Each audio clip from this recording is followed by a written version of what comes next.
Hello guys, magandang hapon po sa inyong lahat and welcome back to my channel. So, andito naman po ulit tayo sa farm and today, finally, ayusin na natin tong mini dump natin. So, kung napanood niyo yung video ko na nakuha natin to kay Ishiara-sang, then dinala natin dito sa may farm, inayos at napaandar ko na. So, umaandar na to, kaso, yung karburador nito may problema. Una, yung bulb niya, or yung float bulb niya, nabali. So, nasira siya. Kaya, minsan, naka-steady siya, naka-stock, or pag bumaba naman, hindi na siya nagsasara. Dahil hindi umangat yung float bulb, dahil nga bali, hindi nagsasarado yung pin niya. And yung isang jetting nito, sira na dito. So, naghanap ako sa internet ng kapareho niyang karburador, kaya lang wala akong makita. So, ng isang araw, nag-ikot ako sa scrapan and may nabili ako na katulad nito na karburador. Pero, yung karburador na binili ko, ito po, nakakarga pa sa truck ko, may kasama ding motor. So, bumili ko actually ng motor sa scrapan, nakakita ko ng same type. Actually, same model siya, pero ito, G710L. Doon naman, ano nga ba to?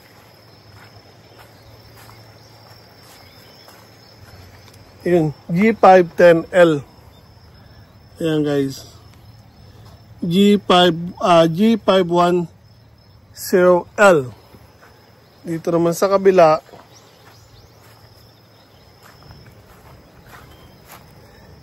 Ito, G710L.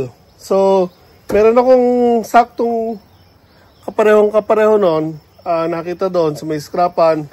Maayos, umaandar daw. Kaso, may kasama siyang pump, yung pang spray. And ang asking ng may-ari ng scrapan is, magkano ba? 4 na lapad ba? 5 lapad mahigit yata. So, hindi ko kaya. Sabi ko, kahit yung motor lang ang kunin ko doon, hindi bibigay kasi nga set siya. May kasamang pang spray. So, hindi bibigay. Pero before ko nakita ko na to, tsaka isa pang Mitsubishi din. Again, iba lang yung type, yung model dito sa baba. Pero, yung carburetor nila pareho. Kaya nga lang sa dalawa, mas maayos to sa mga nakita ko.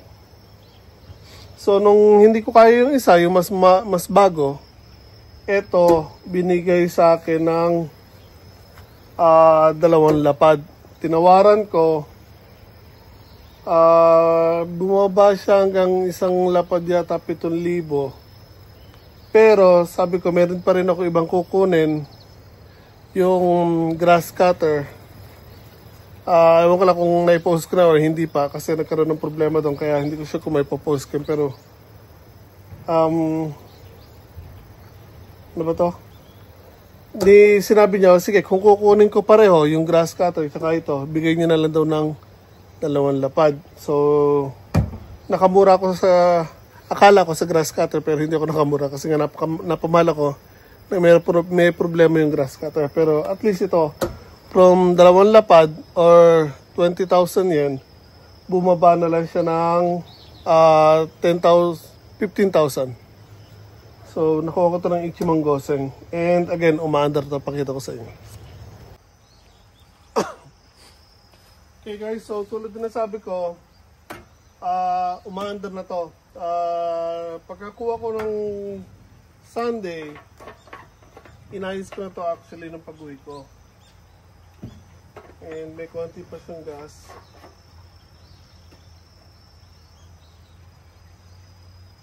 So, pwede ko sana siyang pagpalitin na lang or swap na lang yung dalawang makina. Kaya nga lang, ang problema ko dito is una to, may tagas itong filter niya dito may problema. So kung papalitin ko yung dalawang filter, maayos to. Kasi buo yung filter nun. Tapos itong pulley nito dito, o yung lagayan ng belt, dalawa lang, inaandon, tatlo. So kung pagpapalitin ko itong dalawa, kailangan ko pa rin tanggalin to. Then tatanggalin ko itong filter or fuel filter para lang magamit ko doon. So kaya sa gawin ko yun, tatanggalin ko na lang itong carburetor and ikakabit ko doon. So mas madali. So napakita ko lang sa inyo guys na umaandar na to. Again, hindi ko nakuha na ng video to nung inayos ko kasi nagmamadali ako. So kung makakakita naman ako ng ibang fuel filter, mas mapapaganda kasi magagamit pa natin ito. Walang problema to. Napa-under ko na.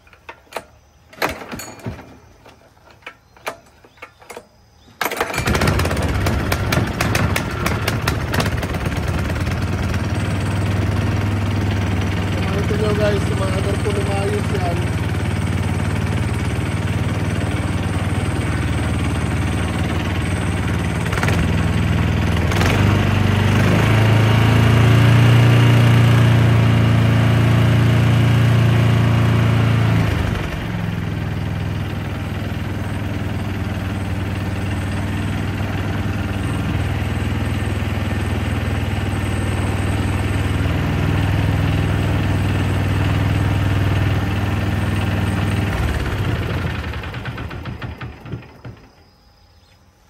So again guys, maayos tong engine na to, wala pong problema aside dito sa may fuel filter. Itong pinakatagal niya ang sira na. So binaklas ko siya, tinry ko ayusin. Kaya nga lang, wala na, masyado na siyang maluwag. Nabibili naman yung replacement. So again, yun lang ang problema dyan. Pero dahil nga kung pag-isusop natin siya, una, mahirap baklasin yung tornilyo yung nandun sa may mini dump. Tapos again, ito, kailangan pa rin natin tanggalin. Tapos pagpapalitin natin. So masyadong maraming trabaho. Kung gagawin natin yun, kaya ang gagawin ko na lang, babaklasin ko yung carburetor nito at ilalagay ko doon. Okay guys, so first tanggalin natin yung filter nito. O yung air filter. Then baklasin na natin tong carburetor.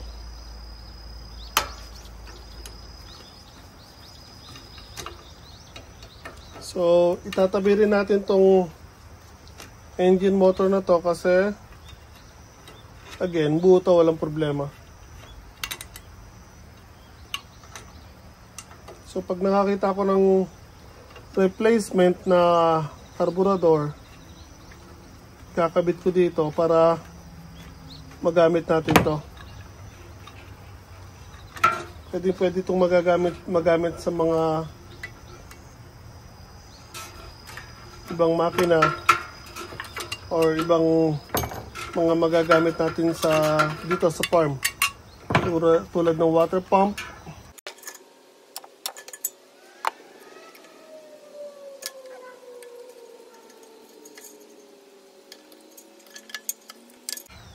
Okay, so ito, tanggalin natin, kakabit na lang natin doon.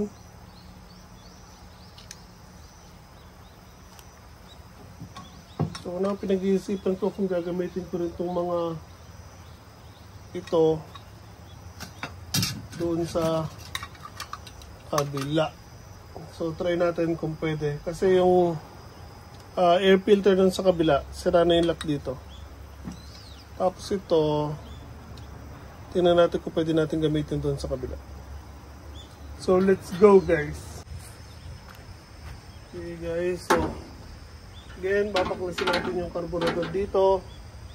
And papalitan natin nitong isang nakuha natin doon sa nabili natin na engine motor.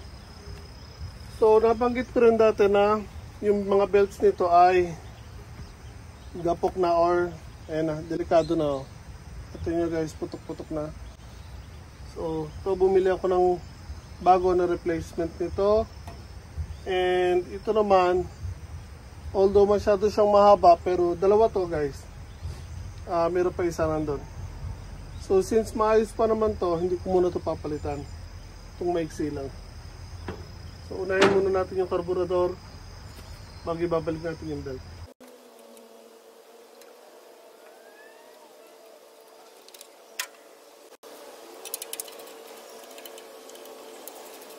Pero sinabi ko guys, itong fuel cut nyo or fuel filter, kung buo lang sana yun doon sa kabila, and kung dito yung sa kabitan ng belt ay pareho lang sana, mas maganda sana mag engine swap na lang eh, mas mabilis kasi ang ganda ng tunog ng engine na yun. Maayos na maayos pa. So ito naman, napaandar din naman natin na maayos. Kaya nga lang, again, nagka-problema kasi yung carburetor, may problema yung carburetor, kaya medyo palyado pa yung andar niya. Pero tingnan natin pag napalitan natin ng carburetor kung magbabago ba yung tunog niya or hindi. So pag palyado pa rin, i-engine swap ko na lang. Pero tingin ko ayos na yan pag napalitan nitong carburetor.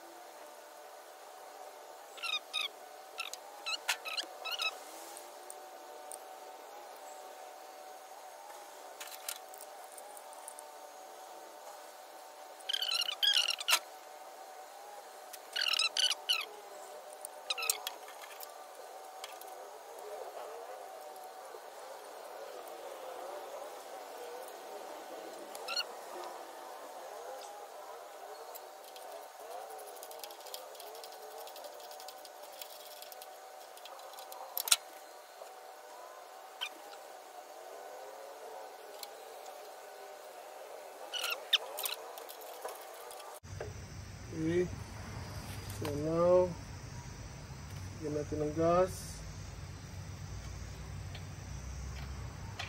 choke,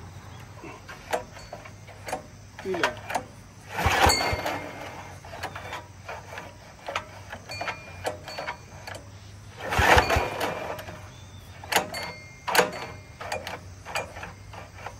Okay, sprayan natin ng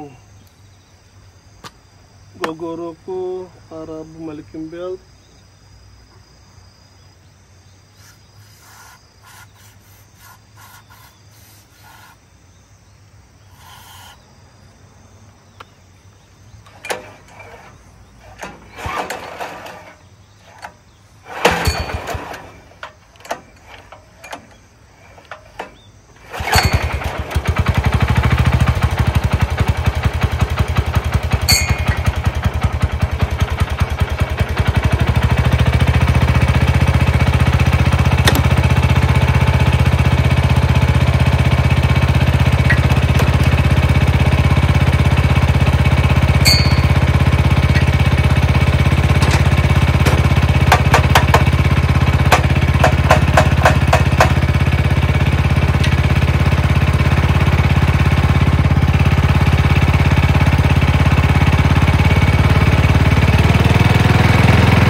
Okay guys, kung narinig nyo, tahimik ang motor or engine.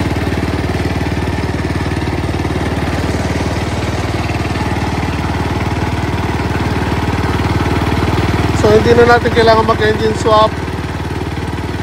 Naka-off na yung choke natin.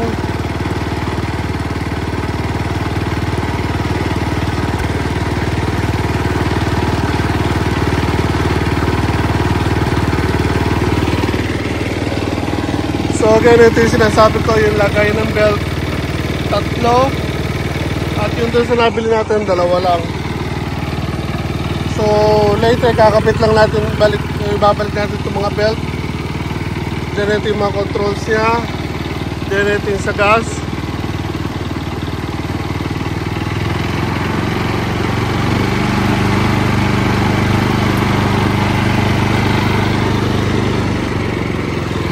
So walang problema guys.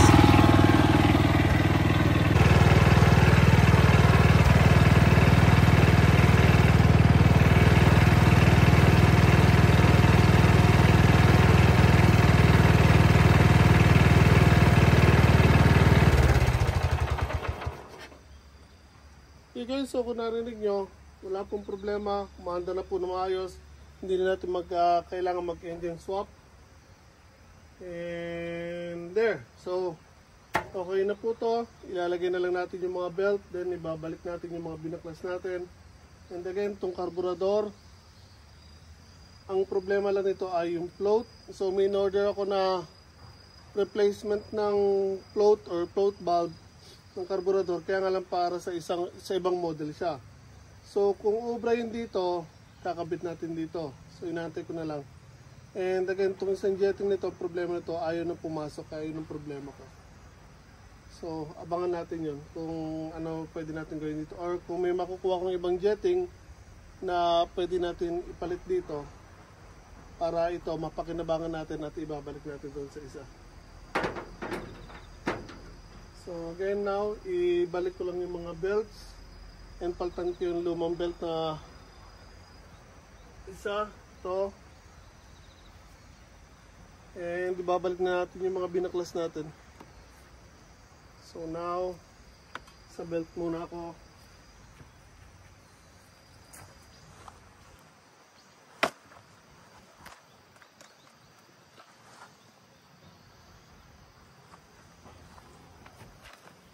So first, kailangan kong unahin ang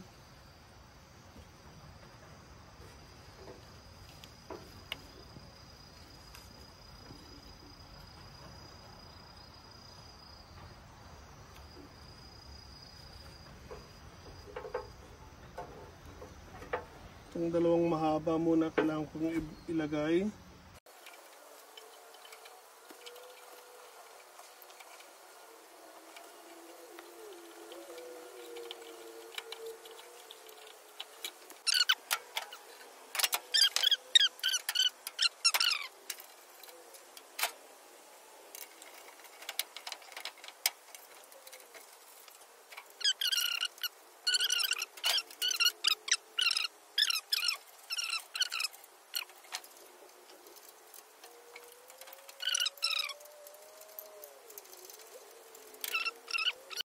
Okay guys, so there you have it. Ibang araw ko na lang papaanda rin. Dumidilim na po kasi, so babalik na lang ko siguro kahit bukas. Then pakita ko sa inyo kung gagamitin natin. So balik na lang po ako bukas para mapakita ko sa inyo na ginagamit natin to. And again, okay na po yung engine niya. Wala po tayong problema dyan. So now, uwi na tayo. Hapon na guys, dumidilim na.